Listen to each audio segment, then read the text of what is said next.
Pai de amor e misericórdia, hoje nos unimos em oração pelas vítimas das enchentes no Rio Grande do Sul e agora em Santa Catarina. Que o teu conforto e proteção estejam com todas as pessoas afetadas por essa calamidade. Fortalece os que perderam seus lares, trazendo-lhes esperança e renovação. E dai forças a todos os voluntários para que continuem com seu trabalho incansável, que tem minimizado o sofrimento e o desespero. Rogamos também por todas as vítimas das guerras ao redor do mundo. Que a tua paz, que excede todo o entendimento, prevaleça no coração daqueles que sofrem e de que estão em conflito. Ilumina os líderes mundiais com sabedoria para buscarem caminhos de reconciliação, misericórdia e justiça. Concede-nos, Senhor, a compaixão e a força para ajudar nossos irmãos e irmãs em necessidade. Que possamos ser instrumentos do teu amor e da tua paz em meio às adversidades. Amém. Amém. Muito obrigado, Sussu. Amém. Muito bem, pessoal. Parece que compraram o ticket para esta viagem de hoje já estão aqui presentes. Todos embarcados.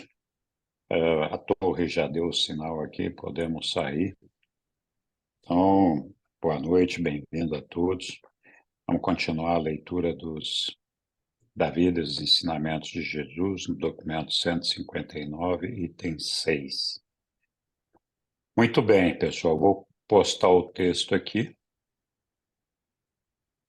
E vou esperar aqui que alguém se manifeste para ler aqui. Como é curtinho, eu posso ler. Tá bom. Muito bom. Vamos lá. O retorno a Magadã. A missão de 4 semanas na Decápolis teve um êxito moderado. Centenas de almas foram recebidas no reino. Os apóstolos e os evangelistas tiveram uma experiência valiosa ao realizar o trabalho sem a inspiração da presença pessoal de Jesus. Na sexta-feira, 16 de setembro, todo o corpo de servidores reuniu-se como convencionado previamente no Parque de Magadã.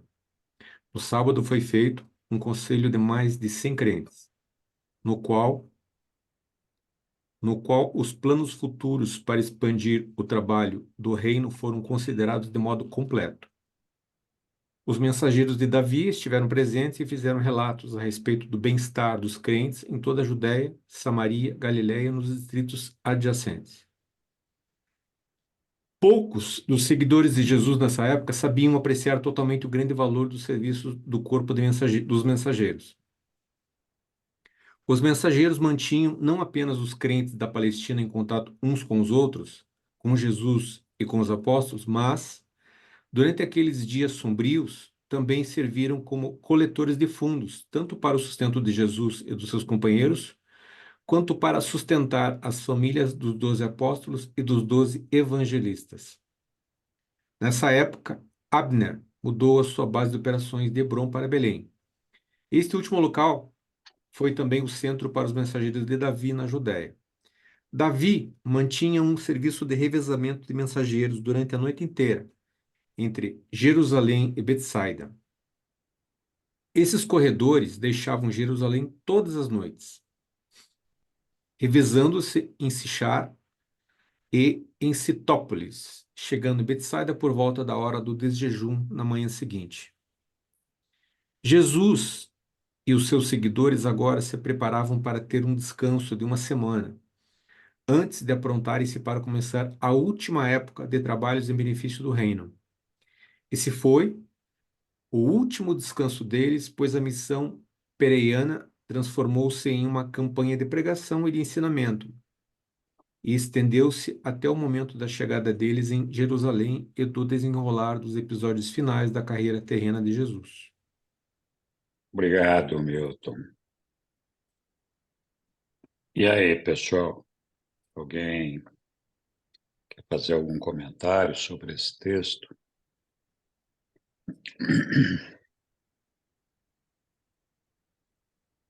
Tem algumas coisas aí que chamam a atenção. Esse grupo de Davi, né? Davi também era um filho de Zebedeu, irmão de João e irmão de Tiago. E o Davi era o que tinha o corpo de mensageiros, funcionava como WhatsApp, internet, naquela época de Jesus, conectando a tudo e a todos. Eu não tenho lembrança de ter visto nenhuma referência na Bíblia, seja no Novo Testamento ou no Antigo, sobre esse trabalho grandioso de Davi, que era de fato um trabalho espetacular. Então, acho que é importante lembrar esse trabalho de Davi. E também, não menos importante, é ver o trabalho que os evangelistas estavam fazendo, né? Embora eles não tivessem um reconhecimento integral, mas eles que mantinham também esses fiéis, de certa forma, unidos na sua fé e tudo mais. E curioso que os reveladores falaram que muitas almas foram salvas para o reino com o trabalho dos apóstolos e dos evangelistas. Então, é muito legal. Eu, eu fico me perguntando se a gente tem esse mesmo impacto na comunidade onde a gente atua, entre os nossos amigos, entre as pessoas, como esse grupo de apóstolos e evangelistas tinham naquela época, né? Então, eu acho que sim, muitas vezes nós plantamos a semente, a gente nem percebe que ela brotou ali, mas ela brota, né? Então, isso, não sei se alguém quer fazer algum comentário adicional, senão vamos continuar na leitura. Eu acho nobre o trabalho desse pessoal, como você bem lembrou. Acho que realmente eu também não lembro de ter lido referência em qualquer outro material. E, e um grupo corajoso, antes de mais nada corajoso, porque, como a gente bem acabou de ler, era um grupo que muitas vezes viajava a noite toda. é, E a gente há de imaginar que naquela época não havia iluminação pública, então, para que esse pessoal tivesse condições de caminhar, eles se obrigavam a andar com algum tipo de tocha, sei lá o quê, mas eles eram vítimas em potencial, porque a gente lembrou, o texto lembrou que muitas vezes eles também eram responsáveis por arrecadar fundos, então, era uma região muito perigosa. Eu lembro de uma ou duas passagens em que Jesus determinou que houvesse uma entrega diferenciada e ele ordenou que os anjos acompanhassem então esse ou aquele mensageiro. Então é de se imaginar que fossem aí caminhos noturnos perigosos. Então as pessoas estavam de parabéns. Com certeza. Muito bem, muito obrigado. Terminamos, então, o documento 159 e agora começamos o documento 160, que é o documento de Rodan de Alexandria. Então, vamos lá. Quem quer nos ajudar com a leitura aqui?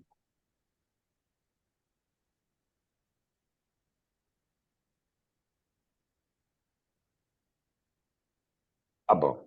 Então, eu vou ler, vai. Quer Então, que eu leia? documentos. Quer que eu leia, Pode, Henrique? claro, pode ler, sim, por que não? Claro. Vamos lá. Rodan de Alexandria. No domingo pela manhã, 18 de setembro, André anunciou que nenhum trabalho seria programado para a semana seguinte. Todos os apóstolos, exceto Natanael e Tomé, foram visitar os familiares ou estar com amigos. Nessa semana, Jesus desfrutou de um período de descanso quase completo, mas Natanael e Tomé tiveram bastante ocupados com as suas conversas com um certo filósofo grego de Alexandria, chamado Rodin. Esse grego havia se tornado recentemente um discípulo de Jesus, por meio dos ensinamentos de um dos colaboradores de Abner, o qual havia conduzido uma missão em Alexandria.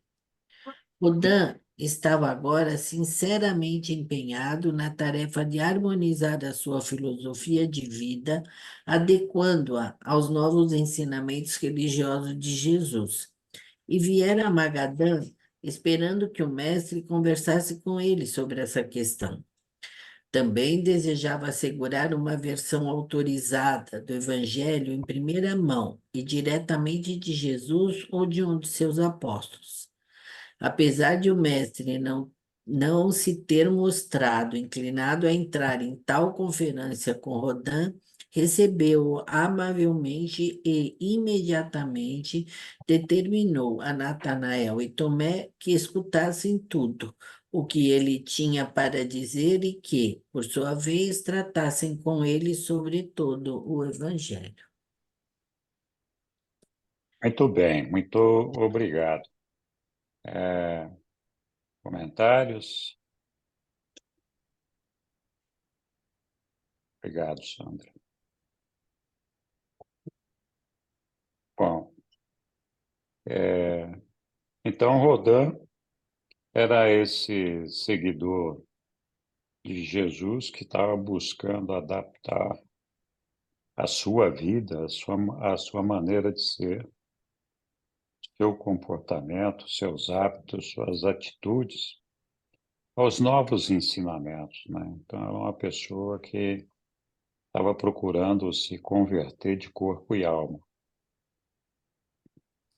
E claro, todos os apóstolos, e inclusive Jesus, estavam de folga naquele período.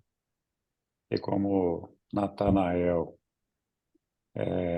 não havia saído de folga, né? Tomé e Natanael, Jesus os encarregou de receber a Rodin. Até para ouvir o que ele tinha para dizer, né?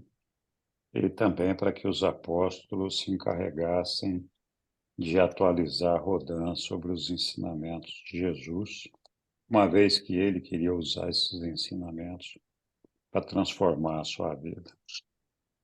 Então, foi muito bom essa experiência e nós vamos ler aqui agora o desenrolar dessa audição que foi feita por Natanael e Tomé, da narrativa de o nosso amigo ali, o Rodin. Então, vamos lá. Alguém quer ler a filosofia grega de Rodin?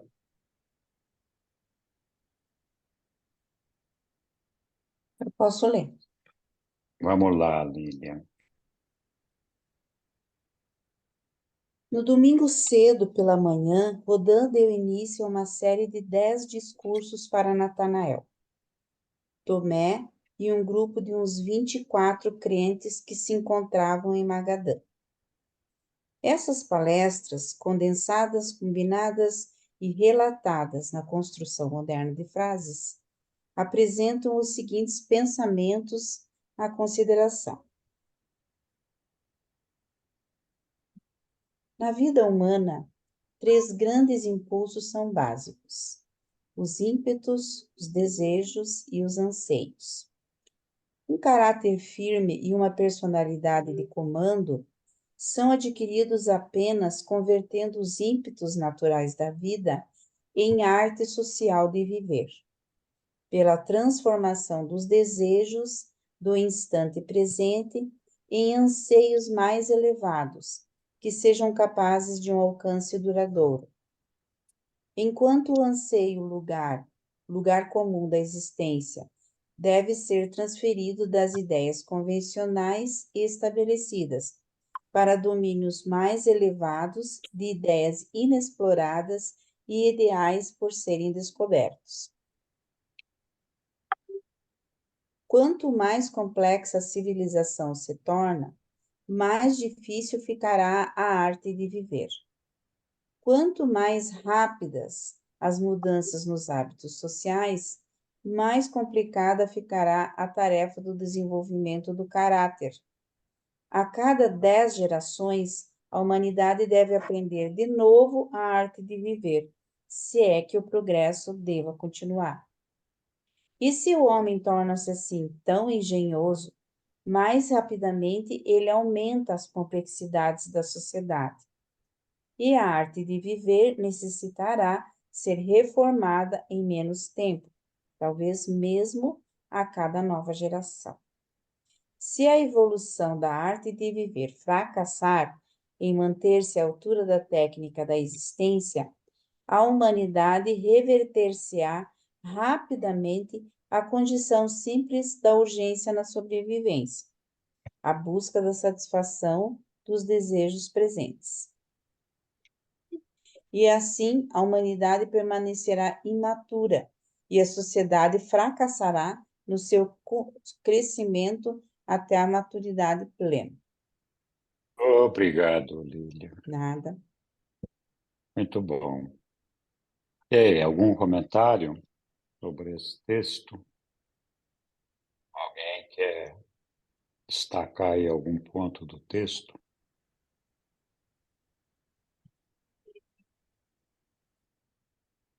Eu acho que, assim, tem vários pontos interessantes, né?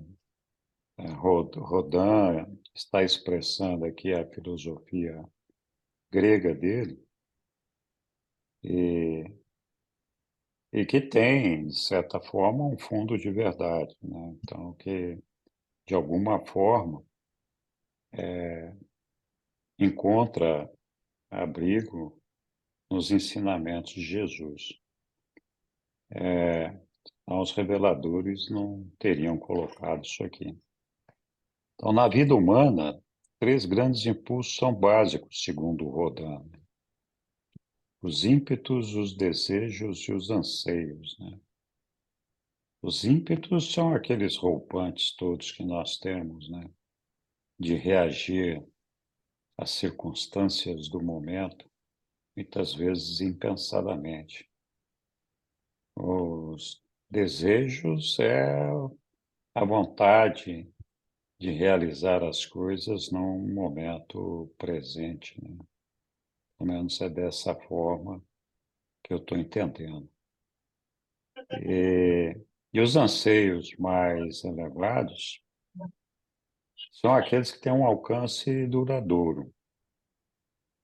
Mas a gente também tem anseios que, na verdade, estão concentrados aqui na nossa vida terrena, no desejo de alcançar, na esperança de alcançar maiores facilidades ou mais riqueza, mais cultura, mais poder, enfim, são anseios que às vezes representam a nossa complexa sociedade. Mas o ponto que mais me chamou a atenção aqui foi essa afirmação de Rodin de que quanto mais complexa a civilização se torna, mais difícil ficará a arte de viver. Eu, quando vejo isso aqui, eu não tenho como não pensar no momento atual que nós estamos vivendo. É tão complicado a gente se ajustar a toda a tecnologia, a todas as diferentes faces do nosso dia a dia, das pessoas com quem nós nos relacionamos, harmonizar as ideias, harmonizar os ideais, harmonizar as tendências. dos nossos grupos sociais. Então, é uma coisa tão complicada que vai ficando difícil, né, para a gente se achar no meio desse emaranhado. E eu tenho a impressão que eu não sou o único aqui que sente essa dificuldade e me preocupa sobremaneira o desenvolvimento dos nossos jovens, né, que certamente estão mais perdidos ainda do que nós, com todas essas mudanças, todas essas complicidades da nossa civilização. É que eu rodando isso aqui, que talvez a cada 10 gerações a humanidade deve aprender de novo a arte de viver, né? E é que o progresso vai continuar. É claro que o progresso continuou daquela época até hoje. E claro que Rodin, prevendo isso também, já falou ali, né? Ó, pode ser que a gente chegue num momento que não seja a cada 10 gerações, a gente tenha que se readaptar a cada nova geração.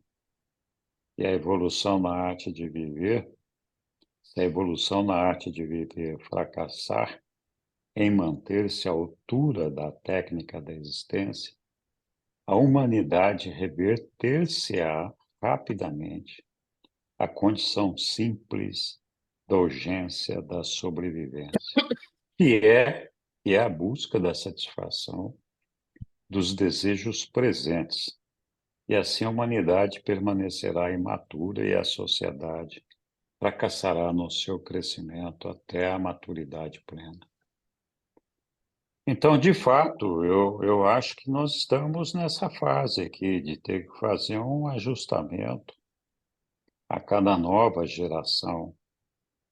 E, honestamente falando, eu não sei se a gente chega a completar esse ajustamento que nós estamos buscando em cada nova geração.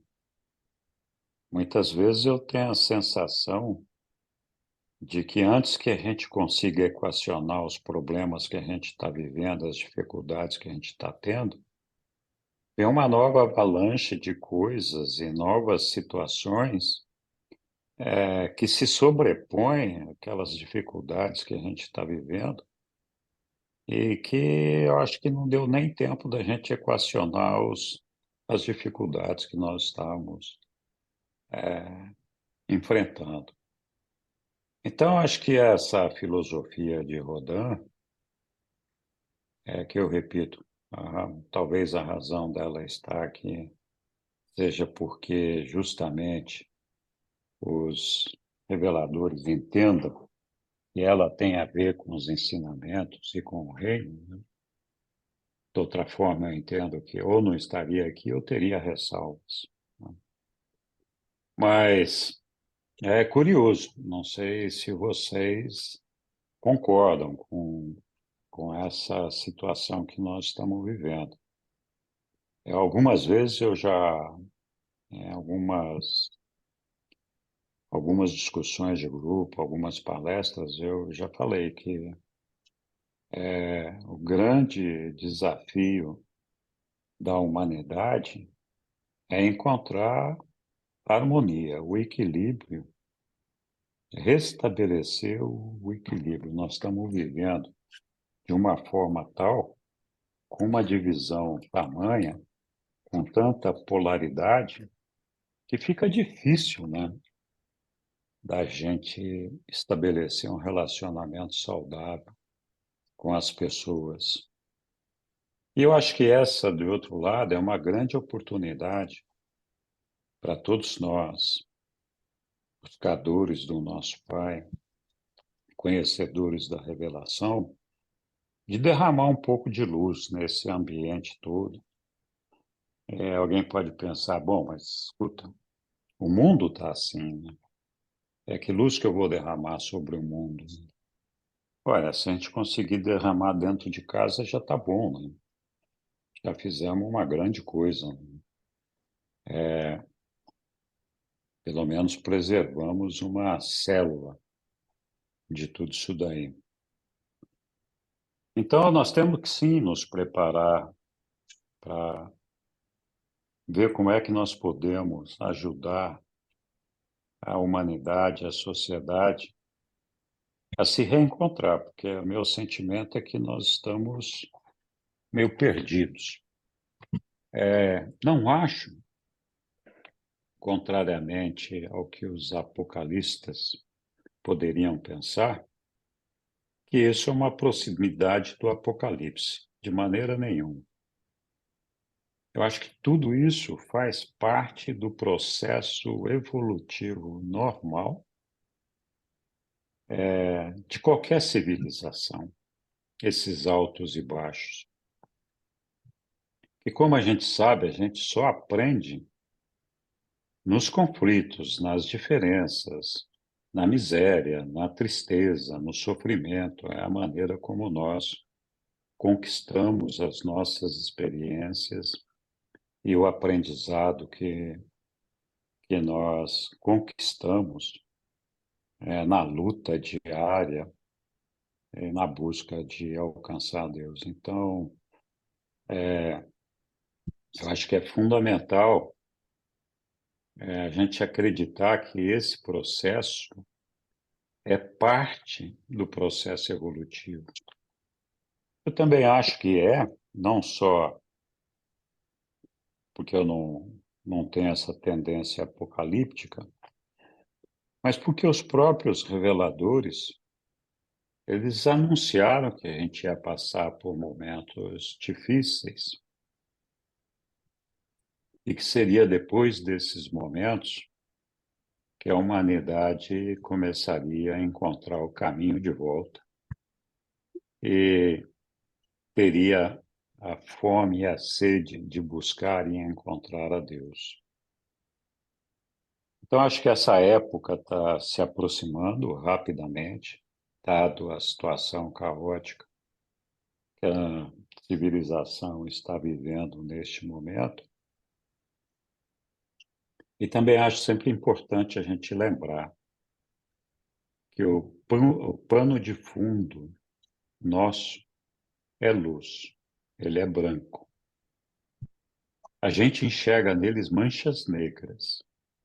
O negro não é o fundo é o branco, é a luz de Deus. E essas manchas, mais dia menos dia, vão desaparecer, né? Então, eu confio plenamente nisso. E sou muito positivo com relação ao nosso futuro, nossa possibilidade e desejo de alcançar luz e vida. Tenho certeza absoluta que nós vamos chegar lá, mas infelizmente ainda vai nos custar muito sacrifício e sofrimento.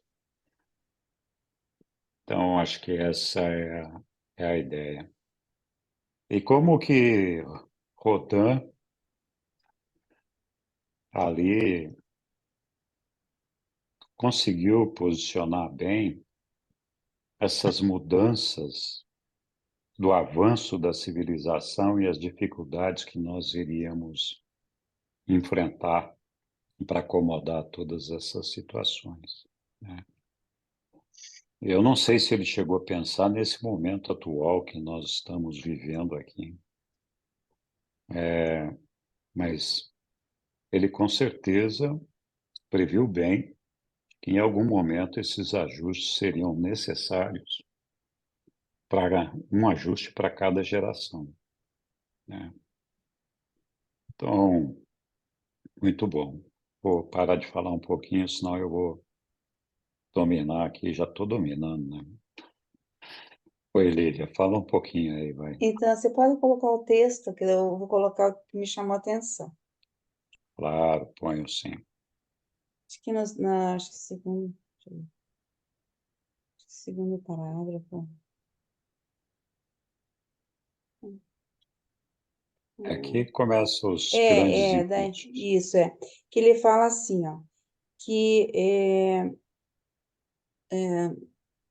os ímpetos naturais da vida. Ah, tá. Um caráter firme e uma personalidade de comando. Então, essas duas questões, né? Caráter que a gente fala, né, da pessoa ter um caráter firme, no caso ali, um bom caráter, né? Eles são adquiridos apenas convertendo os ímpetos naturais da vida em arte social de viver pela transformação dos desejos, então essa questão, né? Transformar os desejos do instante presente em anseios mais elevados. Achei bacana essa, né? A transformação desses desejos do instante ali, puxa, né? Em anseios mais elevados. Vou dar um exemplo, assim, dar um exemplo bem simples, assim, que eu Vai lá. entendo, né? Por exemplo, você está com vontade de comer um chocolate. É um desejo, né? Mas você não vai correndo. Ah, você tem o chocolate até, né? Você se propôs a comer ele no final de semana. Você até tem lá no armário. Mas de você ali, como é que o anseio mais elevado que seria esse anseio? Puxa, mas será que vai ser legal para minha saúde comer esse chocolate agora? Entendeu? Pensar naquilo, nas questões, você não fazer aquilo pelo simples fato, você tem um ímpeto e faz. Não. Pensar antes, ter calma, ver se aquilo vai te elevar, mesmo sendo alguma coisa do corpo, porque se você tem um corpo são, né, mente são, corpo são, né? Então, se você sabe, se alimenta com algo que seja bom para você, que te dê saúde, isso também vai ser uma mente boa. Então, eu vejo assim, nessas coisas simples, né? E a questão ali das gerações, que vai ficar mais difícil e tal, que quanto mais rápido as mudanças, realmente. Nós estamos, assim, na época da informática e é tudo muito rápido. Os jovens, hoje em dia, eles estão lidando com mudanças super mensais até, de programação, de novos programas, de nova programação na informática, eles estão sempre tendo que se atualizar e estudar, e isso tudo ocupa muita coisa. Então, a gente poderia pensar, né, como nesse ambiente que eles estão envolvidos, porque eu estava pensando aqui, antigamente a gente dava dinheiro, fazia troca por dinheiro. Agora é cartão. É mais fácil, mas para quem vende também, né? Se tem uma maquininha, eles têm a maquininha, tem que atualizar a maquininha. Então, tudo é um pouquinho mais complicado. Então, dá a impressão que facilitou, mas ao mesmo tempo a gente tem mais trabalho. Essa é a questão, né? Então, dentro disso tudo, a gente vê aquilo o que vale a pena. Acho que nós todos, a um momento, nós vamos dizer, será que a gente não está complicando a vida em vez de facilitar as coisas? Então, em compensação, estamos tendo mais acesso à informação, ao conhecimento, e os jovens também estão se questionando. Eles também estão se questionando, né? Quer dizer, está mudando a arte de viver. Nós estamos nos questionando até sobre Deus, sobre a igreja, sobre tudo. Porque agora tem mais acesso aos livros. E agora com a informática, então, e com as redes sociais, aumentou tremendamente. Então, toda essa revisão tem que ser feita mesmo. Eu acho que os anjos das igrejas aí, os anjos do progresso, deve estar tendo um trabalho bastante grande. Legal, Lilian. Muito obrigado. Oi, Daniel. Oi, boa noite. Boa noite. Então, eu achei muito interessante esse tópico que a Lilian, né, mencionou, porque na minha visão, né, eu acho que ele quis dizer assim, é, você precisa segurar mais o seu ego, você precisa conter mais o ego, né, e deixar a centelha divina falar. É como se nós somos do mundo, mas não pertencemos ao mundo. E lá ele já previu que no futuro vai ser mais difícil, né, nós estarmos ligados, ou a geração estarmos ligados aos céus. Porque eu entendi que quanto mais, assim, conforme vai passando o tempo, a geração tende a se aterrar mais, ela fica mais no plano terrestre do que no plano das ideias, do que no plano espiritual, né? Eu entendi que devemos conter mais o ego, né? E essa alusão que a Lilian fez sobre o chocolate é basicamente isso. É você lutar contra o ego, para lá na frente você vivenciar coisas melhores.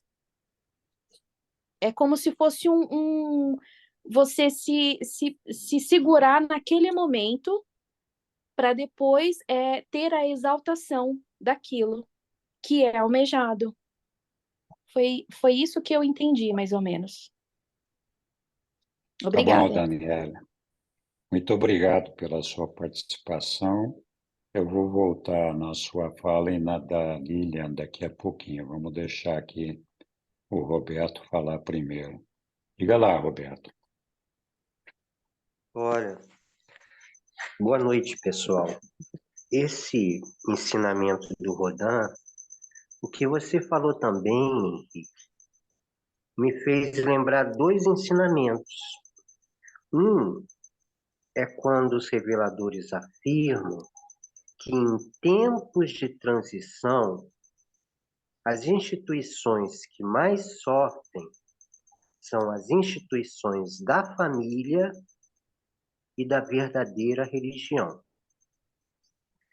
A segunda afirmação foi mais ou menos citado pela Lília, que existem os anjos das igrejas que conservam os valores e os anjos do progresso que buscam introduzir modificações na comunidade no sentido de progredir. Então, com o desenvolvimento da tecnologia, do transporte, é um tempo de transição muito rápido para a nossa sociedade. Então, eu creio que o nosso desafio é conservar os valores sociais clássicos e ir introduzindo novos progressos. E o que tem que ser conservado, eu acho que nesse ensinamento inicial é dito, os valores da família e da verdadeira religião, da família universal, digamos assim. Então, eu coloco essa questão do Rodin de uma nova filosofia de vida para os tempos atuais, é como com essa tecnologia, com essa facilidade de comunicação, como é que a gente mantém as famílias unidas e a noção que a nossa família humana está no seio da família universal e que o universo inteiro é uma família universal. Que Deus é o Pai, o Filho, o Espírito e a Mãe universal de todas as pessoas do universo.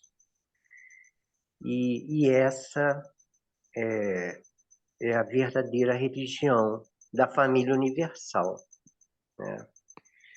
Essa é o que me vem à mente do nosso desafio de desenvolver uma filosofia de vida adequada para nossas famílias e a nossa comunidade, nesse momento de tanto desenvolvimento tecnológico e outros. Obrigado, Roberto. Muito bom, muito bem lembrado. Eu queria voltar um pouquinho na fala da Lilian, porque a gente falou ali substituir os desejos por anseios mais elevados, né? e ela deu o exemplo ali do chocolate, que está muito bem colocado. Mas o que eu diria é o seguinte, olha, quando a gente fala que a gente está vivendo com desejos e anseios no presente, no nosso consciente e também no subconsciente, nós estamos perdendo de vista a nossa eternidade. Então, quando a gente deixa de ter fé de que a nossa vida vai continuar, de que nós vamos acordar na morôncia e a gente vai evoluir até chegar no nosso Pai, e esse é um futuro de eternidade. Então, quando a gente perde de vista esse futuro de eternidade, que equivale a dizer a nossa fé está minguando, ou acabou, ou nem começou, a nossa tendência é viver alucinadamente o presente, porque a gente não sabe se o presente acaba agora ou vai acabar amanhã, meio-dia, né? Então a gente tem uma obsessão por fazer as coisas acontecerem o mais rápido possível, porque a nossa impressão é de que a vida não vai perdurar, em algum momento ela vai acabar. Então nós temos que aproveitar tudo que nós podemos aproveitar. Se a gente não aproveitar, a gente vai morrer e acabou, não tem mais o que fazer. Quanto que a pessoa que enxerga o futuro, enxerga a Deus, deseja alcançar o Pai, deseja viver a eternidade, a última coisa que preocupa a pessoa são essas realizações que nós fazemos para o presente. Lógico, a gente tem que viver o presente, é nele que nós estamos situados, mas as coisas não têm essa urgência que nós sentimos quando a nossa fé está comprometida. Então, com relação a essa questão que a Lilian colocou do presente, eu acho que a maneira da gente enxergar isso é por que que a gente fica fixado no presente. E onde essas ansiedades mais elevadas podem estar? As ansiedades mais elevadas têm que estar no nosso futuro. Nós temos que enxergar no futuro o que vai acontecer com cada um de nós e desejar estar lá. Então, acho que essa é uma ideia. Eu também queria falar um pouquinho. Nós estamos vivendo, sim, um momento difícil, de uma aparente perda de espiritualidade, de desesperança, de desacreditar. E é justamente por isso que nós estamos vivendo essa situação. Os reveladores, em outras passagens, eles nos contam que as áreas do viver, material, cultural, intelectual, tecnológica, social, enfim, todos os aspectos do nosso viver, incluindo a espiritualidade e a nossa religião, devem caminhar juntas. Quando alguma dessas áreas se adianta com relação às outras, significa que a humanidade vai ter que enfrentar um retrocesso. Um retrocesso em que sentido? Em voltar para aquele momento onde a coisa se desgarrou, quebrou aquela harmonia da evolução normal e recomeçar de novo, dali. Então, essa aparente redução da espiritualidade do mundo, que a gente denota, talvez não tanto aqui no nosso meio, mas ao redor do mundo, embora a gente perceba isso aqui também, tem uma decorrência, né? O homem, de uma maneira geral, principalmente nos países mais desenvolvidos, perdeu o senso de pertencimento à religião. Eles confundem a religião com a instituição religiosa secularizada. E os nossos reveladores, lá no documento 195, que está bastante distante de nós neste momento, lembram bem, né? Lembram bem que o secularismo, o que foi?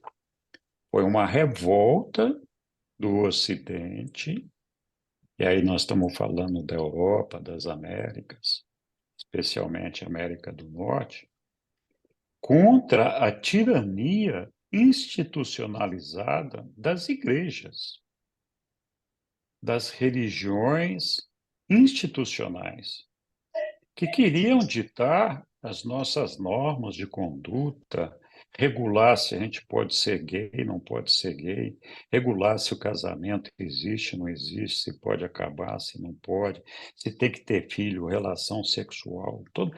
Enfim, a igreja, a institucionalizada, pretendeu estabelecer normas e regras de conduta em todos os campos da nossa vida. E foi além até, inclusive na área política. Eles é que tinham que dizer se aquele fulano podia governar ou não, podia ser rei ou não. Eles é que aprovavam e desaprovavam. Então, essa tirania que submetia o povo a essa escravidão religiosa, porque senão ia para o inferno, ia não sei para onde, ia ser castigado por Deus, e blá, blá, blá, dominou os povos por muitos anos, desde depois de Pentecostes. A religião cristã, especialmente, explodiu, e as demais concorrentes da cristã explodiram juntas, né, cada uma no seu terreno. E isso foi o que trouxe as divisões e esse secularismo contra o qual a sociedade se rebelou. Então, se rebelou porque queria escapar dessa tirania e não encontrava nessas religiões a resposta que eles buscavam para alcançar Deus. Então, o questionamento começou a ser se nós devíamos ter religião, se nós devíamos acreditar em Deus ou não. Então, nestes últimos anos, o número de ateus cresceu exponencialmente. É um número que cresce dia a dia. As divisões entre os povos, a polarização, o afastamento, inclusive dentro das famílias, tem como resultado essa questão do secularismo que trouxe junto todo o materialismo que nós estamos vivendo. Depois do secularismo, que nos tirou do jugo das igrejas institucionalizadas, não em todos os lugares, e não definitivamente, mas afastou uma parte importante da sociedade dessas instituições, é que fez com que o materialismo surgisse de uma maneira dominadora, avassaladora. Nós nunca tivemos tanto desenvolvimento tecnológico, tanto crescimento de economia, tanto crescimento de negócios, tanto crescimento da sociedade e até de cultura, depois que foi iniciado o secularismo. Nunca vimos isso no passado, isso nunca existiu antes. Então, esse crescimento fez com que a humanidade, de uma maneira geral, especialmente os mais avançados ou adiantados tecnologicamente e culturalmente, ficassem muito céticos com relação à religião e se agarrassem de uma forma desesperada ao materialismo. Então, o secularismo tem um grande problema, que ele ignora Deus. Ele ignora Deus completamente. O materialismo, por sua vez, ele não só ignora, como ele nega a existência de Deus. Então, essa é a causa principal, do meu ponto de vista, dos momentos que nós estamos vivendo hoje. E os reveladores falam, isso vai piorar, não vai melhorar. Antes de melhorar, vai piorar. Então, nós temos que prestar muita atenção nisso daí, porque assim como o homem desejou se livrar do jugo das instituições religiosas, da tirania das instituições religiosas, não vai demorar para o homem desejar se livrar da tirania do materialismo. Pronto, o homem vai descobrir que essa vida materialista que nós estamos vivendo não nos traz felicidade, mesmo quando nós alcançamos tudo aquilo que nós desejamos alcançar do ponto de vista material. Então, não vai demorar para o homem perceber que esse não é o caminho. E aí nós vamos experimentar o retrocesso. O retrocesso para onde? Para aquele momento onde nós perdemos o nosso contato com Deus. E aí vamos fazer uma revolução ao contrário, vamos buscar a Deus com todo o nosso coração, desejando matar nossa fome e sede espiritual, e vamos provavelmente enterrar o materialismo. Estou falando de enterrar, é claro que ele não vai acabar, pelo menos não na brevidade que alguns gostariam, como eu, mas ele vai perder força, esse materialismo, com certeza. E vai chegar esse momento que o homem vai estar sedento de alcançar a Deus. Então, essa revolução tecnológica que foi feita nos últimos 200 anos, que encontra seu fruto pouco mais atrás, ali no nascimento do secularismo, é que provocou as guerras mundiais, Primeira e Segunda, é que provocou todas as divisões políticas, geográficas, da maneira tão acentuada com o nacionalismo que nós estamos vivendo hoje. E essa revolução tecnológica e esse desejo de afastar as instituições religiosas é que fez com que a gente se perdesse nesse meio do caminho. Mas isso é uma opinião pessoal, né? Essa opinião eu extraí construindo ali a partir das previsões e dos anunciados que os reveladores nos fazem no documento 195, além de outros que estão aí no livro. Então, essa necessidade de ajuste a cada geração, que, na minha opinião, nós estamos vivendo hoje, é resultado dessa revolução tecnológica, dessa revolução do materialismo. A bomba atômica surgiu nesse período, a Guerra Fria surgiu nesse período, o comunismo surgiu nesse período, certo que o comunismo hoje já praticamente está focado em alguns poucos pontos. Já teve momentos em que o comunismo foi uma preocupação maior, mas foi toda essa revolução que trouxe esse status quo que nós estamos vivendo hoje. E por isso que eu digo, eu acho que isso é parte do nosso processo evolutivo. De que forma? Nós vamos aprender agora que nós não podemos subjugar o homem por meio da religião, que foi o que a igreja fez desde o dia de Pentecostes. Jesus foi embora e a igreja começou um trabalho de subjugar os fiéis, subjugar os homens. Então, é verdade, houve um momento de expansão maravilhoso, onde os homens, a humanidade, puderam perceber Jesus, ter uma visão diferente de Jesus, mas a religião pretendeu ir muito mais além. Ela foi muito mais além daquilo que deveria ir e passou a controlar a vida do homem, ao invés de desenvolver nele a sua fé, que era o que Jesus queria que nós fizéssemos. Então, esse ciclo nos ensina que nós não podemos usar a religião para subjugar os nossos semelhantes. Também nos ensina, agora com esse secularismo, que abandonar a religião não é o caminho.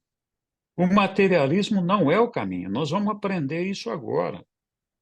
Então, passada essa fase, nós vamos ver, não, nós precisamos da religião, precisamos de seguir a nossa vida em frente, precisamos alcançar Deus, mas nós não precisamos controlar os homens por meio de uma instituição religiosa. Então, acho que isso a humanidade vai perceber, não vai demorar muito, não vai demorar muito, né?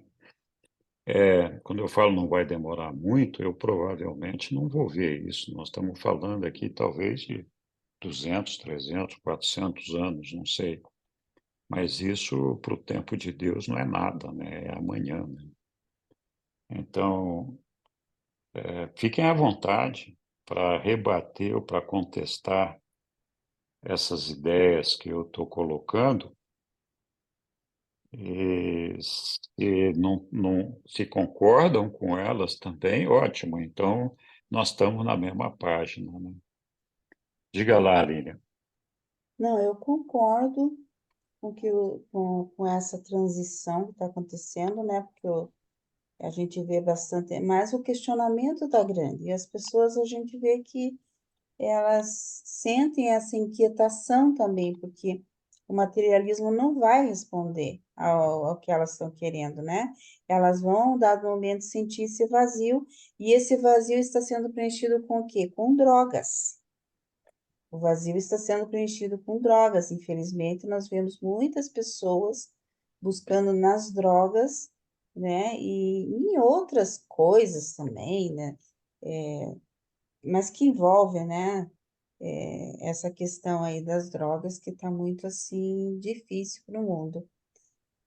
Mas elas vão perceber, e eu estou vendo assim que já estão percebendo. A gente já está vendo um movimento de jovens assim que estão querendo, por exemplo, os veganos, né, que lutam pelos animais, pela causa animal e tal, que não acham certo comer carne, essas coisas assim, né, que tem essas questões. Alguns, muitos não são religião, não têm a religião, mas elas têm também as catástrofes que acontecem, como agora do Rio Grande do Sul, né? A gente vê muitos que vão e ajudam. Então, é como você falou, tem muita coisa boa acontecendo. Tem muita coisa muito bem sendo espalhado pelo mundo, né? E essa questão aí da juventude, de rever, tem alguns até que vão viver em lugares assim, em que é só o básico, viver ao meio da natureza. Então, tem vários movimentos assim que estão saindo do lugar comum, do materialismo, né? Ou simplesmente da própria religião. Eles não querem ter a religião institucionalizada, mas eles querem viver por um ideal, vamos dizer assim, né? Seja ele, vamos dizer, proteger os animais, seja ele, muitos também têm profissões que ajudam, eu acho assim, os médicos, né? É uma doação, meu Deus do céu. Eu acho, a medicina é uma doação às pessoas. Eu queria curar, eu acho maravilhoso, apesar de dizer assim, o médico não sei o quê. Nossa, mas uma coisa. E todos aqueles que fazem um trabalho, né? Todos aqueles que trabalham em prol da comunidade.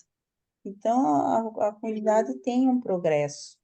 E eu acho assim, eu só discordo de você, Henrique, porque eu acho que esse momento já está chegando. Você sabe que sou muito otimista.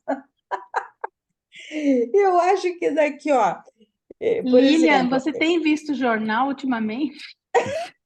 eu quase não vejo isso, mas eu sei das guerras, eu sei dessas coisas, né? É assim, a nível mundial, lógico, vai ser difícil, né? Não sei, mas eu vejo que essa transformação já está acontecendo. Entendeu? Os jovens, eles já estão se conscientizando que não sabe, tudo, não sei, eles têm uma mentalidade diferente da nossa, assim, não sei, se é porque eles têm uma facilidade de viver agora através dos pais que já trabalharam bastante e tal, mas eu vejo assim que é um pouco diferente.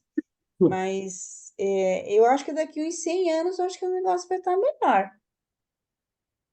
Tomara. Dizem que em 2050 diz que vai acontecer alguma coisa aí que vai melhorar bastante já. Mas vamos dar uns 100 anos, né? Vamos dar uns 100 anos aí. Eu acho Pena que que já não vai vamos melhorar ver, bastante. Oi, pena que não Angélica. vamos ver, né, essa maravilha de transformação. Mas a gente já vê muita coisa acontecendo também, né? Você veja o próprio livro de Urântia que veio para nós, olha que graça de nós conhecermos, É né? De verdade. nós ter, a gente não está perdido. A gente encontrou, como diz o Henrique, chegamos a um destino, nós nos encontramos, né, nessas assim, respostas para tantas dúvidas que as religiões aí nos deixaram, que tantas filosofias nos deixaram.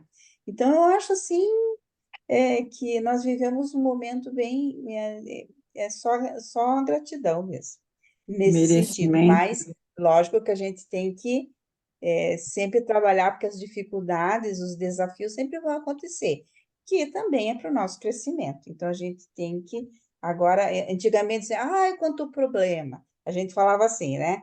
Ai, quanto problema. Agora, o que que a gente fala? E a maioria das pessoas, não, são desafios, não são mais problemas, são desafios. E para quê? Os problemas servem para o nosso crescimento. Essa é a nova visão das coisas, né? Muito obrigado, Lilian. Oi, Yara. Ei, Henrique. Ei, Sueli, Lilian, Sandra, Milton, Angele, Roberto, Egre e mais quem eu não vi aqui hoje ainda. Você é muito E não querido. escutei. Ai, gente, eu estou ouvindo aqui nossa conversa e pensando, né? Mas então, que nós vamos evoluindo, a gente vai mesmo. E eu acho que eu sinto na minha vida assim uma pergunta, né? O que é que posso colocar mais atenção no sentido de ver o que me ajuda a desenvolver essa evolução? E que evolução é essa que eu consigo responder a ela? E aí eu percebo muita inquietude, às vezes agitação dentro de mim, num mundo tão incerto como o nosso, né? Tanta coisa acontecendo, e o que eu vejo é que eu perco tempo, eu perco a hora quando as coisas vão muito rápidas. Eu, assim, observo que tem ramos da sociedade que exigem um perfil de pessoas que vão rápido, né? Acompanhando tanta tecnologia que vai numa velocidade maior. Mas existem pessoas que estão em outros lugares em funções diferentes, né? Então, assim, a primeira coisa que me ajuda a me sentir menos perdida, porque eu também me perco, né? é eu perceber, assim, qual que é meu lugar, onde que eu estou? Onde eu estou chegando inteira? Ou eu chego parte de mim, e depois chega outra parte, eu às vezes não chego, eu vou a algum lugar, não chego nesse lugar e volto para casa também nesse descompasso, né? Então, a primeira coisa que eu sinto necessidade de ajustamento, alinhamento, desse descompasso, que faz assim o convite para a gente estar olhando para o momento presente, não apenas o futuro. Eu vejo que o futuro é importante porque é, a gente vai construindo aqui agora o presente para chegar no futuro, né? Então, se eu quero viver melhor, eu tenho que me cuidar para poder ter uma longevidade saudável no futuro. E é claro que esse pensamento ele é muito estruturante. Agora, o que eu acho que tem sido um desafio é a gente estar lidando com as questões que a gente lida exatamente no momento que elas estão acontecendo. Por exemplo, cheguei aqui hoje, o texto estava sendo lido e eu, é o quê? É o que está sendo dito, né? Que bom que tem releitura, que bom que tem retomada de partes do texto para eu poder ir chegando e para eu perceber o quanto eu consigo estar presente e ouvindo o que está sendo trazido, o que está chegando, para eu poder também ver se eu tenho algo que eu queira dizer. Então, esse, para mim, tem sido um ajuste muito importante, porque quando eu consigo me orientar melhor, e essa orientação ela é interna e ela é interna e externa, né?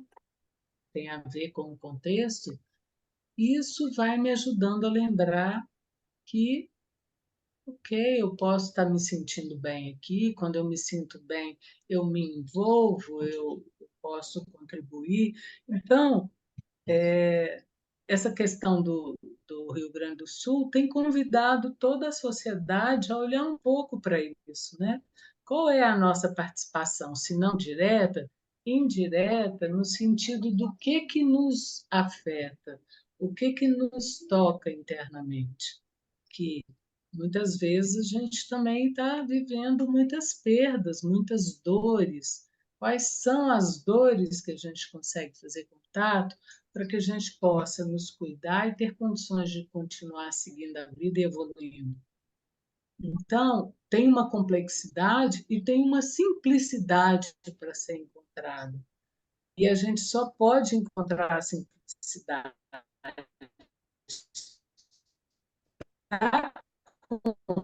complexidade no momento que ele aceita para a gente. E como que, aceitando lidar com a vida que está chegando, cada um vivendo no seu ambiente, no seu espaço, no seu tempo, está lidando com coisas que estão chegando a cada momento. E como que a gente pode lidar com isso, sentindo que nós estamos vivendo, que nós estamos vivos, podemos agradecer a Deus, de sermos reais, não materiais, reais neste momento. E qual é a nossa participação para nós e para o mundo, que é algo que a gente está aprendendo todo dia. E tem coisas que às vezes faz a gente perder um pouco o prumo para que a gente possa entrar num tempo diferente do real, onde a gente possa se alinhar um pouco, se encontrar um pouco nos valores que a gente tem, no significado que a vida tem para a gente, nos valores que as pessoas que a gente tem convivência e relacionamentos têm para a gente, dentro da gente, para que a gente possa saber qual é o nosso lugar, qual é a nossa função, qual é a nossa escolha a cada momento. É isso que comigo me traz de volta a cada momento que eu me vejo perdida. Quando às vezes eu não estou acompanhando muitas coisas, eu costumo olhar para o meu lugar. no meu quintal, qual é o significado da minha presença nesse lugar? O que eu estou construindo com as pessoas que eu estou caminhando nessa vida? Porque isso vai me remeter para a eternidade.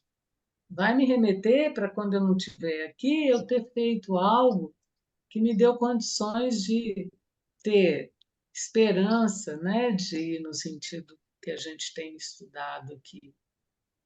Então, é preciso silêncio, é preciso sentir o que está acontecendo dentro de mim e aqui dentro de cada um de nós, o que cada um de nós tem vivido nesse momento da vida.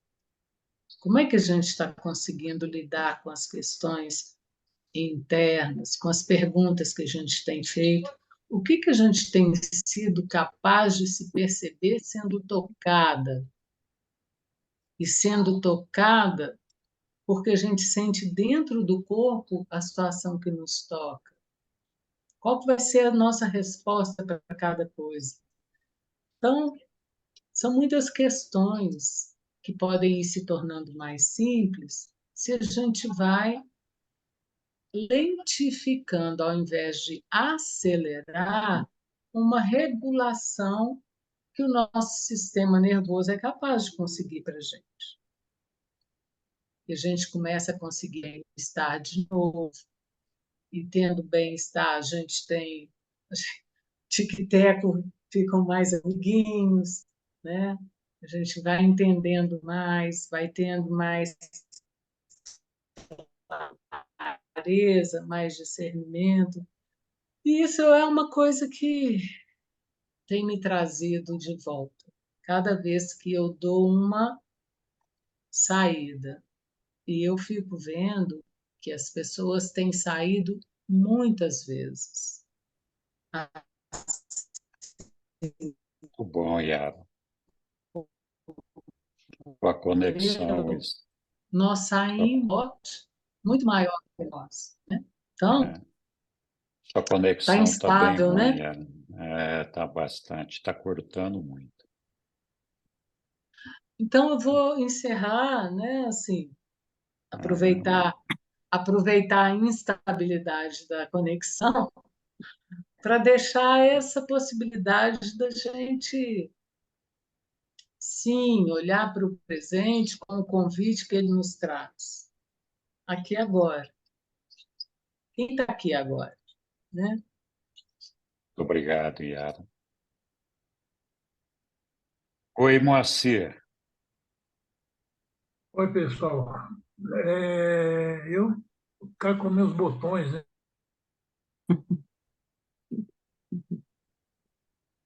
Ela falou, a Lilian falou. Alguém questionou a Lilian, né? Lilian, você tem assistido as notícias e tal, né? E a Lilian meio que disse que não muito, né? Então, eu quero dizer para vocês que eu sou muito negativista aí nesse ponto de vista. Sabe? Eu vejo o meu conforto e imagino o conforto do outro, das necessidades realmente hoje, não só no nosso Brasil, é no mundo. Eu não sei dizer a proporção de pessoas que estão sofrendo as piores coisas do mundo. Sempre teve, é cíclico isso, dá para entender. Mas lá no nosso conforto, olhando para trás, eu não consigo me sentir satisfeito. Eu me sinto acovardado até. Mas eu não tenho como fazer. Eu também tenho uma situação hoje muito difícil. Só que se olhar para trás, tem situações muito mais difíceis no mundo inteiro. Agora, como caminha esse nosso mundo, o porquê de tudo isso, claro, é exatamente isso que nós estamos tratando. Mas nós dentro do nosso conforto. Dentro do nosso conforto é muito bom. Daqui a pouquinho eu vou desligar aqui, vou tomar um chá quente, um café, vou deitar, vou dormir. Se nós olharmos para trás, eu não sei. A Yara foi bastante otimista, a Lilian também. nós temos que pensar só em nós, o que será dessa humanidade? Então, às vezes, eu questiono, sabe? Oh, mas a minha, eu tenho que crer, eu tenho que acreditar em Deus. Olha, meus irmãos, essa semana que passou, a gente teve 2 reuniões, da qual alguém falou, e eu também fui favorável a isso, que não adianta nada nós sentarmos aqui e ficar orando para aquele cara que está lá no Rio Grande do Sul, morrendo de fome, de frio, e a sua família perdeu determinadas queridas, pessoas da sua família, enfim. E não só lá, hoje o mundo inteiro está assim, as guerras, esse nosso planeta está realmente em dificuldade.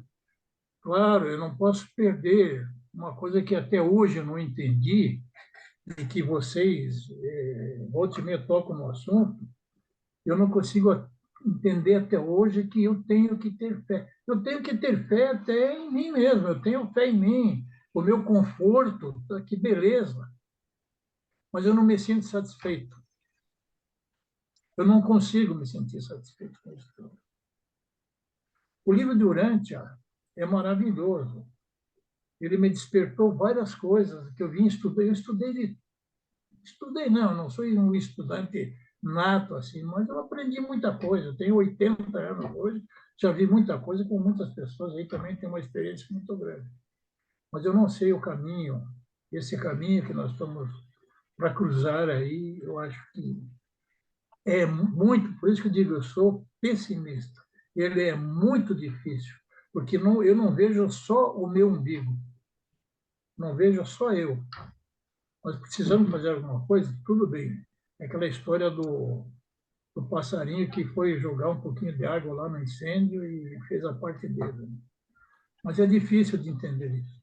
Desculpe o meu desabafo, mas eu estou assim, olha, sinceramente, meio descrente, realmente, não descrente assim, sentido religioso, uma coisa parecida, né?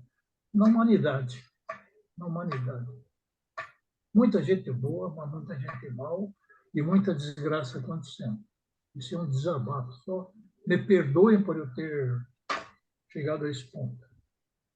Muito obrigado, Moacir. Eu vou voltar depois tudo que foi falado aqui por todo mundo. Vamos lá. Oi, Daniela. Rapidinho, só aproveitando a fala do seu Moacir, só queria compartilhar com vocês uma coisa que eu ouvi sobre a insatisfação.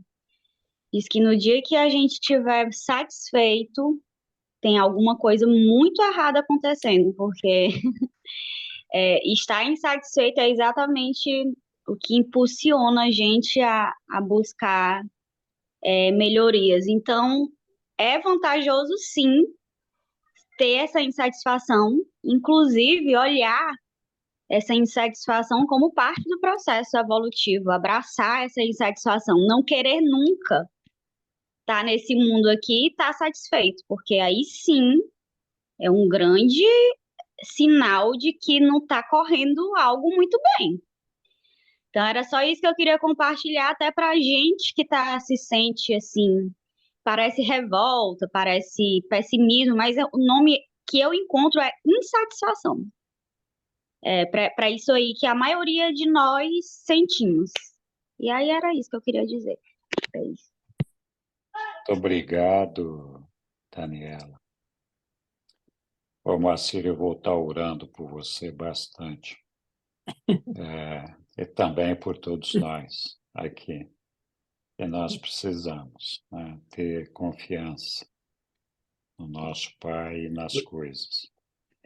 Então, Henrique, oi.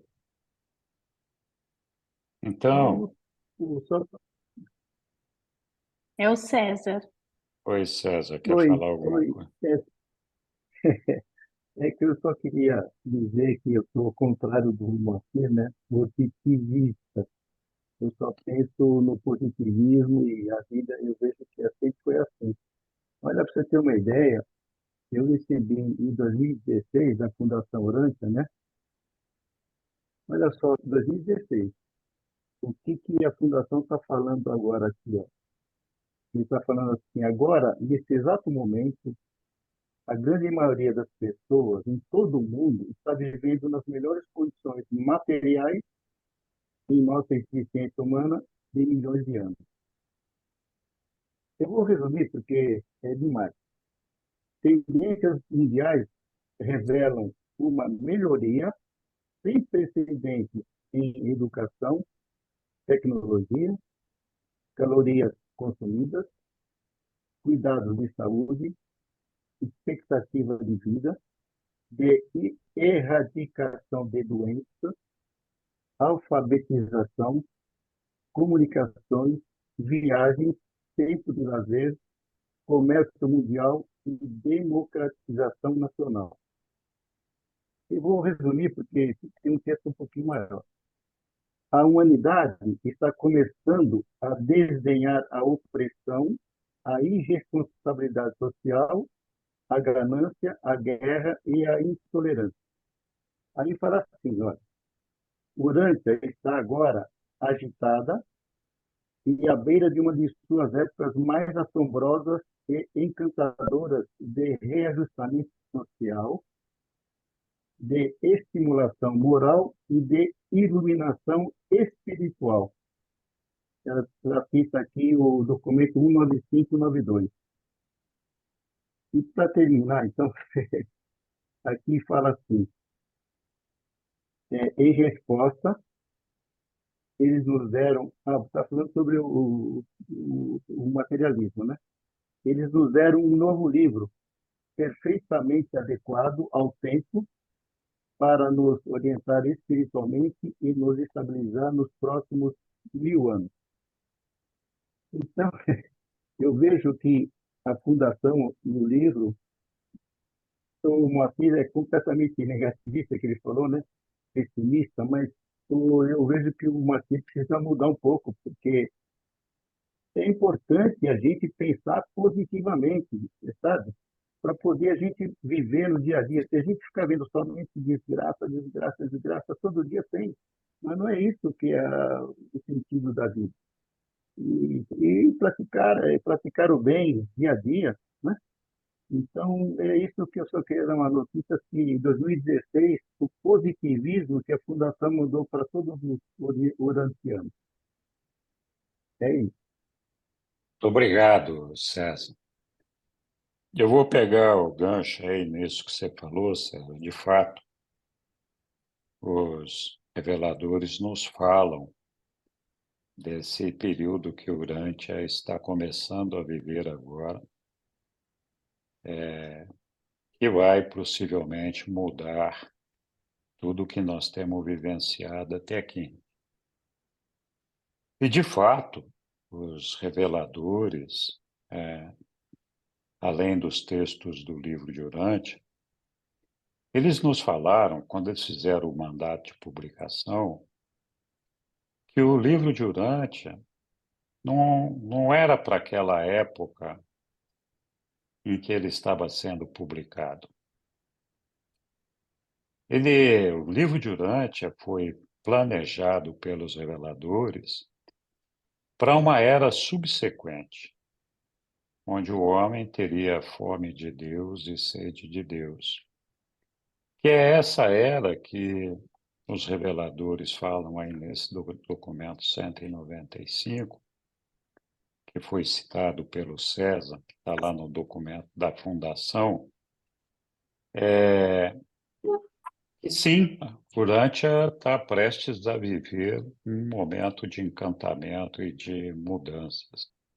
Mas nós não chegamos nele ainda, nós vamos chegar, né? Então, eu não tenho dúvida, e eu concordo plenamente, que o futuro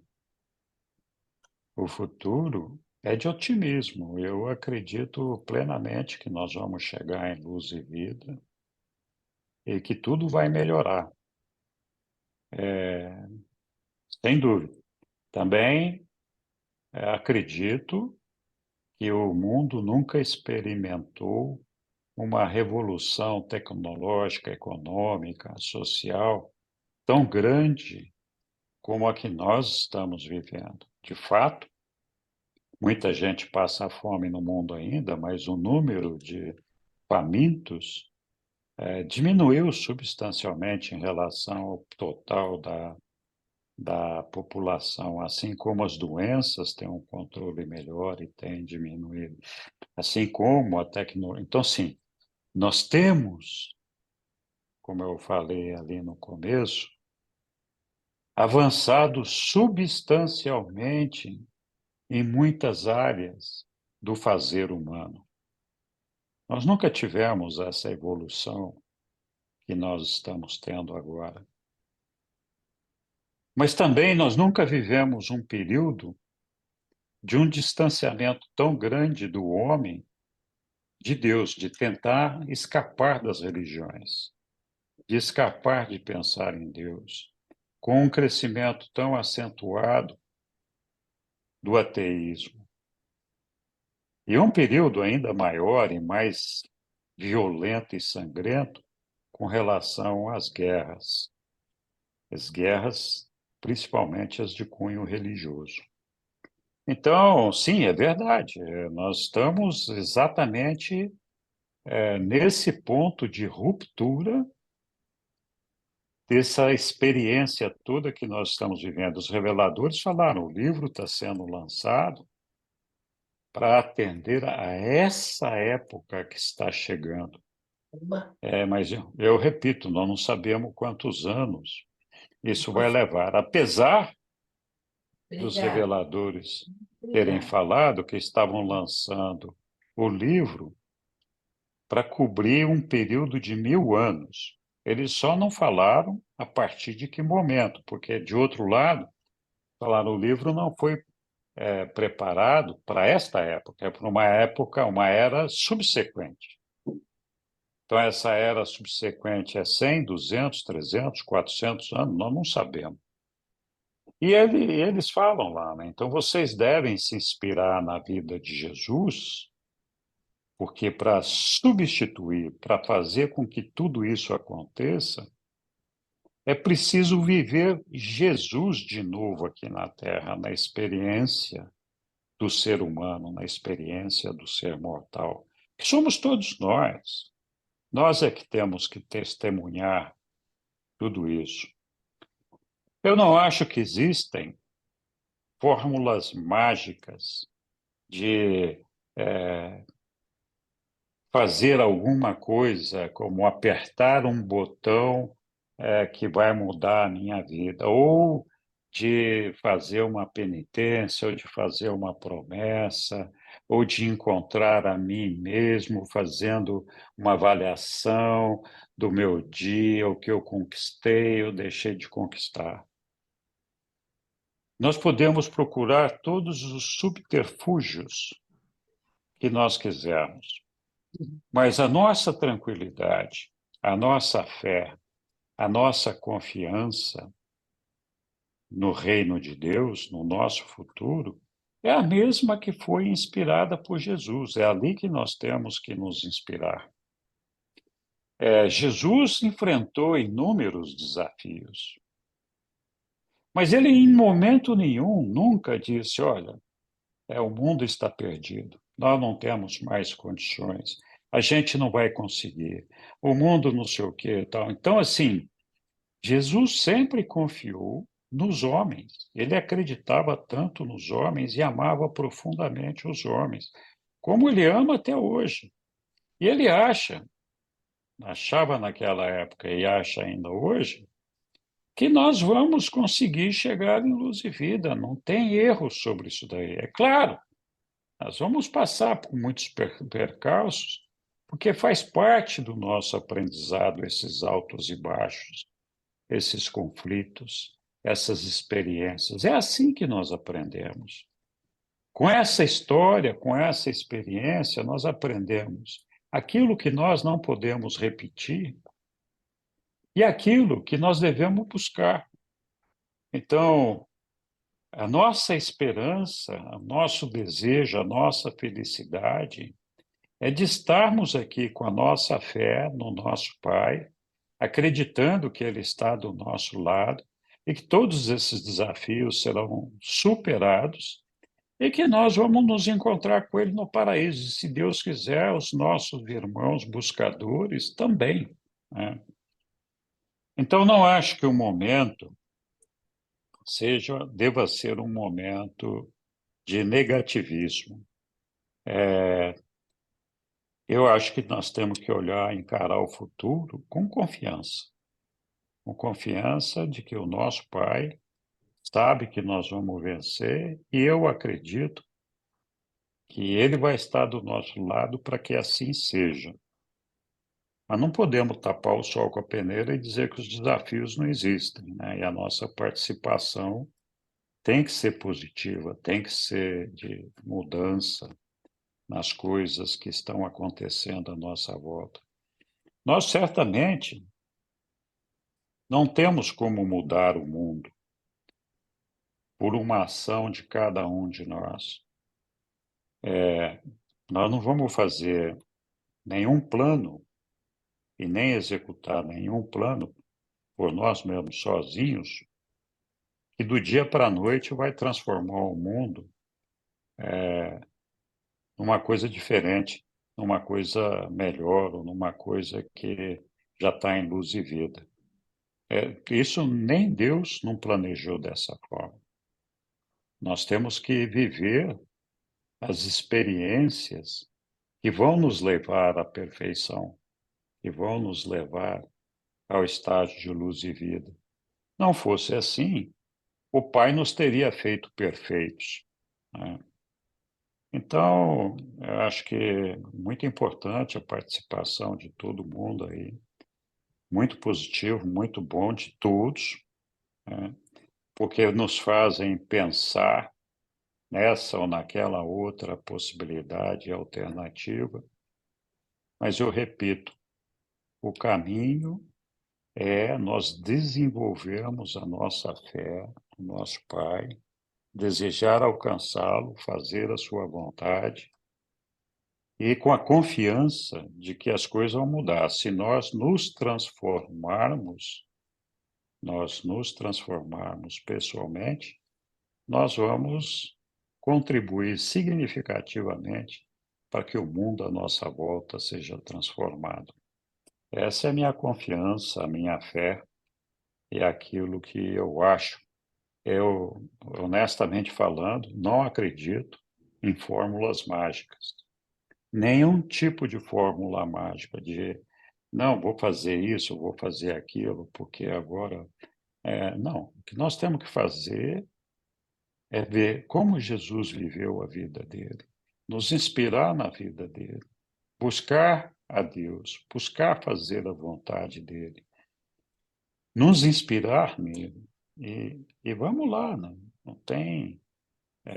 o resto virá por si.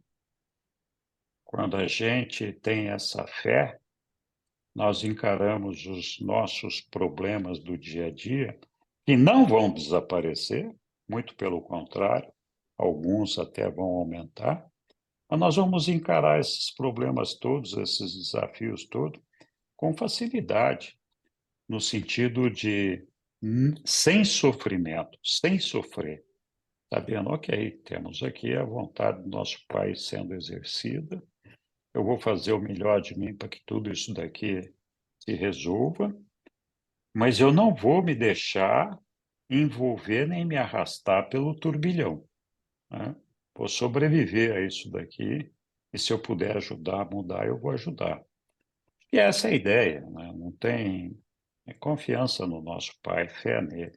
Todo o resto são coisas que podem se resolver na nossa mente, mas não se resolvem no nosso espírito. Processo mental nem sempre nos ajuda a resolver os problemas da nossa eternidade. Muito bem. Isso posto, nós ainda temos...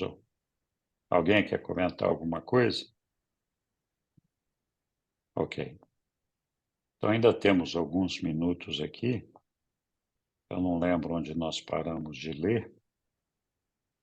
Onde nós paramos? Quem estava lendo mesmo? Acho que era Eu. Agora é o 3. isso. Agora é qual? O Quer 3 ou ler, 4? Angélica? Posso ler. Hum, É o 3, né? É o Os 4, acho, anseios, né? Isso. os anseios da maturidade, não é esse? Não? É a maturidade. A maturidade lá em cima. É mais para cima. Você passou. Então, mas Mais para aqui, né? cima. Ah, não, mais para baixo, desculpa. Mais para baixo. Então, Acho que é o 4. eu acho que nós A estamos aqui, maturidade ó. social. Isso aí. É. Eu vou ler pelo livro que eu acho mais fácil. Vai lá. É o 4, né? Sim. O equilíbrio da maturidade. Conquanto mantendes uma Não, vista. Não é esse. É não é. 160, 4. O meu não tem essa numeração. Então, não é o 3, os anseios da maturidade, né? Não, é o 1 Não. ainda. É o Ela não terminou. 161. Ela não 161. terminou, né? É a filosofia Não. grega de Rodin. Não, eu sei que é a filosofia de Rodin. É o início da Então, página 1773, lá em cima. é esse aqui, ó. Página Arte. 1773. Bom, eu vou tentar ler aqui pelo celular, porque ele fica tão pequenininho, mas vai dar para ler. Tá bom. Então, vamos lá, pode pôr. A Aqui. maturidade social é equivalente ao grau pelo qual o homem está disposto a sacrificar a gratificação de desejos meramente transitórios e presentes, e passar a entreter aqueles anseios superiores cuja obtenção requer esforço, mas que, se atingidos, proporcionam satisfações mais abundantes e de avanço mais progressivo na direção de metas permanentes. A verdadeira indicação de maturidade social, entretanto, é a vontade que um povo tem de renunciar ao direito de viver pacífica e satisfatoriamente sobre padrões que promovem a comodidade e sob crenças estabelecidas e ideias convencionais, em troca do anseio inquietante, sim, e absorvedor de energia também, da busca de possibilidades inexploradas para atingir metas novas por descobrir de realidades espirituais idealistas.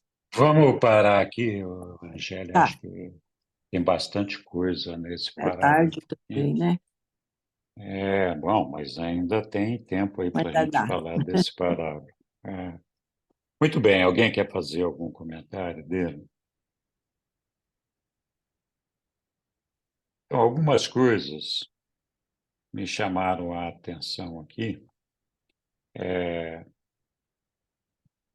Que eles falam que a maturidade social é equivalente aqui o Rodin falando, ao grau pelo qual o homem está disposto a sacrificar a gratificação de desejos meramente transitórios e presentes. Então, do que ele está falando aqui? É da posse de coisas, de alcançar metas imediatas, terrenas, que são completamente transitórias, né? E só tem algum significado, não valor, aqui no presente, enquanto nós estamos aqui. Então, quando o homem está disposto a sacrificar essa gratificação e passar a entreter, no sentido de se dedicar àqueles anseios superiores, cuja obtenção requer esforço, mas que, se atingidos, proporcionam satisfações mais abundantes. Nós estávamos falando aqui de satisfação, insatisfação e todo aquele negócio. Então, quando nós conseguimos estabelecer anseios para a nossa vida, Esquece um pouquinho o mundo aqui agora. Então, quando nós passamos a buscar, a ansiar por coisas mais elevadas, tipo alcançar Deus, cumprir a vontade de Deus, cuja obtenção requer esforço e requer muito esforço, porque muitas vezes isso implica em abrir mão, muitas vezes não, sempre implica em abrir mão de sacrificar a gratificação dos desejos meramente transitórios e presentes que ele está falando ali em cima. Então, você só consegue conquistar esses anseios superiores se você tiver a disposição de sacrificar esses desejos, essa gratificação meramente transitória. Sem isso, nós não conseguimos superar, alcançar os anseios superiores. E a contrapartida, ou seja, o inverso dessa moeda, que é assim, se nós sacrificarmos nossos anseios superiores, nós vamos focar no quê? Nós vamos focar na nossa gratificação de desejos meramente transitórios e presentes. Então, esses dois elementos, eles por si só são excludentes. Não completamente excludentes de um fazer desaparecer o outro, mas no sentido do enfoque, do esforço, do trabalho que cada um vai dedicar para isso, porque nós não temos como nos dedicar a anseios superiores sem pensar que nós temos que comer no dia a dia, nós temos que morar e outras coisas, mas essas necessidades transitórias que nós temos, elas não podem dominar o nosso ser, não podem ser o nosso objetivo de vida. Se esse for o nosso objetivo de vida, nós realmente não acreditamos em Deus, não temos fé em Deus. E nós estamos apostando que a nossa vida termina aqui, quando a gente morrer. Então, qual é o investimento que nós estamos fazendo na nossa fé, pensando com o olhar no futuro, com a confiança e a certeza absoluta de que, fazendo isso, nós vamos alcançar o nosso Pai e a vida eterna? Então, esse olhar que a gente coloca com relação ao futuro é que nos dá essa esperança e esse conforto de que tudo que nós estamos vivendo aqui é transitório, vai ser superado. Sem dúvida nenhuma vai ser superado. Por isso que eles falam que, se atingidos, proporcionam satisfações mais abundantes.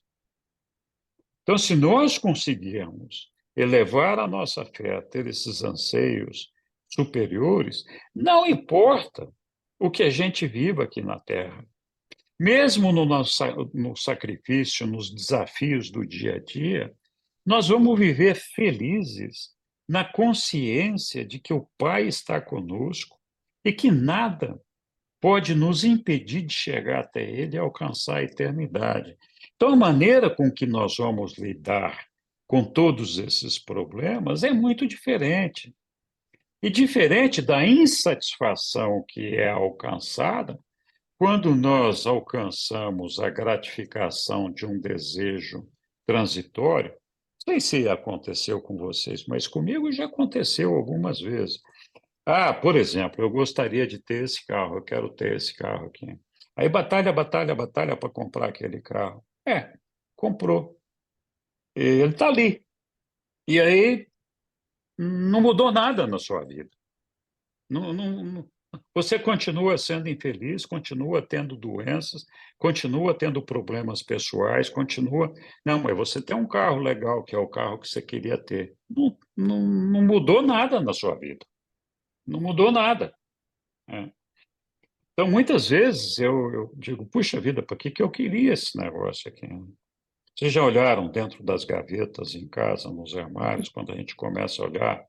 Quanta porcaria a gente acha lá dentro que fala, puta, eu um dia comprei esse negócio aqui, eu nem sei por que eu comprei, porque eu nunca usei.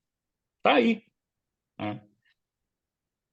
Então, A gente tem que lembrar, Jesus era feliz não porque ele tinha 2 túnicas, não porque ele tinha uma sandália, não porque ele sabia que ele ia receber pão hoje na hora do almoço, porque alguém ia providenciar esse pão, senão ele mesmo. Ele era feliz porque ele estava cumprindo a vontade do Pai, na certeza de que ele ia alcançar o Pai. E de que a vida dele aqui na Terra era uma coisa transitória, o papel dele era outro, né? Então, é claro, nós não podemos desprezar a nossa vida material, nós não temos como negar isso. Ela faz parte da nossa vida. Mas nós não podemos nos tornar escravos dessa situação. É essa escravidão que nos mata, é essa escravidão que nos impede de ser felizes, né? E aí eles completam aqui que a verdadeira indicação de maturidade social, entretanto, é a vontade que um povo tem de renunciar ao direito de viver pacífica e satisfatoriamente, sob padrões que promovem a comodidade e sob crenças estabelecidas e ideias convencionais. Eu vou citar só um exemplo aqui. Então, você acha que o judeu, que era judeu mesmo, na época de Jesus, ia renunciar ao direito de viver como Jesus fez ao pregar o reino dos céus, né? Pacífica e satisfatoriamente, apostando naqueles padrões que promovem a comodidade e as crenças que estavam estabelecidas no meio daquele povo? Acha que aquele povo ia sacrificar esse conforto, essa caixinha que eles estavam vivendo, onde eles já tinham acomodado? Ah, eu tenho que lavar o pé, lavar a mão, não posso trabalhar no sábado, não posso isso. Não. Aqui eu estou dentro da caixinha, praticamente acertado, mas para viver essa vida aí, de comodidade, de tranquilidade, de ficar dentro do meu espaço, de não avançar para a caixa preta, eu tinha que sacrificar as ideias que eu poderia ter de anseio e de vontade de viver e alcançar uma realidade inexplorada para atingir novas metas e descobrir novas realidades espirituais idealistas. Então, esse conforto de se conformar com esse padrão pré-estabelecido, cheio de crenças e dogmas, tem esse preço. A gente sacrifica a nossa busca por ideais mais elevados, né? Então, a sociedade, a verdadeira indicação da maturidade social é quando ela questiona esse padrão pré-estabelecido, esse status quo, e diz: mas é isso que vai nos levar à felicidade? É essa maneira que eu tenho que viver para que eu possa ser feliz? Porque, é claro, se você olhar qualquer um daqueles judeus lá, eles certamente tinham muitas inquietudes, muitas insatisfações, apesar de estarem vivendo dentro daquela caixinha deles, né? Muitas inconformidades. Mas, enfim.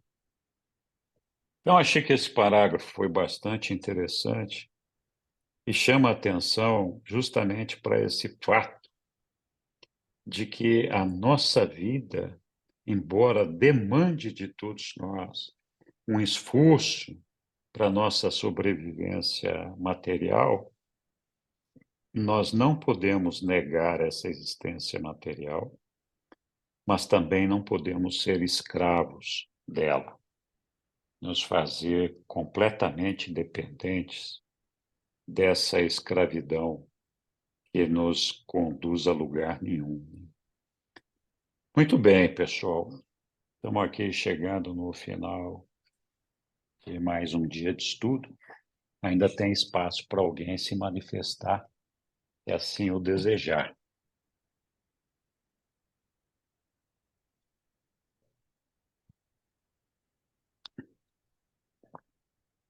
Ok, quarta-feira, então, depois de amanhã, nós vamos ter a segunda parte da aula, lá que fala do retorno de Jesus de Roma. Tem assuntos bastante interessantes que estão na pauta dessa reunião, dessa aula depois de amanhã. Então, estão todos convidados. Boa noite a todos. Obrigado, Henrique. Boa noite, pessoal. Boa semana, bom Obrigada. trabalho, boa semana, com muita saúde, melhoras para o nosso pessoal lá do sul, de Santa Catarina, Amém. para os nossos amigos de Gaza, Jerusalém, Israel, enfim, todos aqueles que de alguma forma estão sofrendo, eles encontrem o conforto do nosso Pai e a coragem para sobreviver e não desistir de lutar. Vamos.